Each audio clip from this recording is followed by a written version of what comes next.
The federal government has announced $212 million to support sheltering refugees across the country. Toronto will receive $97 million of that.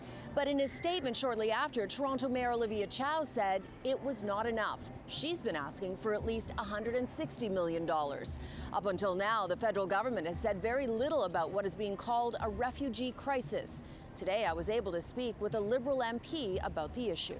Why has it taken the government so long to address this? I mean, these asylum seekers have been camped out on the street for weeks now. Let's be very clear, right? The decision to disallow asylum seekers from accessing the shelter system was made by the City of Toronto, right? So you blame the City of Toronto. I'm not blaming anyone. I'm just setting the record. Toronto did start turning asylum seekers away from shelters in early June, citing a lack of capacity and a spike in refugee claimants. We know that our shelter is full. Just under 2 years ago, there were 537 refugee claimants accessing Toronto shelters. Early this month, there were 3,125. The city says 1/3 of the people in shelters are asylum seekers. Did you think when you came to this country that you would be sleeping on the street? Not at all.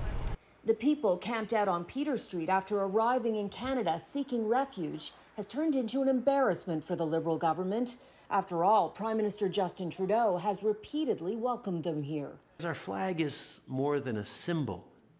It's also a promise of opportunity, a promise of safety for those fleeing violence and war. Prime Minister Justin Trudeau, over the last several years, has said to asylum seekers, we will be a safe haven for you. Is it not a federal responsibility? Look, this is everybody's responsibility. Premier Doug Ford today said the federal government owes Toronto more than the $97 million being offered. So the feds, number one, have to pay up the City of Toronto, and this is where myself and the mayor agree 100%. They owe the City of Toronto $150 million. If you bring new people in, you have to step up and you have to give them working permits. Like that is shelters number one, working permits are number two. Now, Toronto officials met today with federal and provincial officials to try and work out a long-term solution. But it's not just Toronto asking the federal government for help. Today, Ontario's big city mayors joined together calling on Ottawa to help with what they call the growing refugee crisis.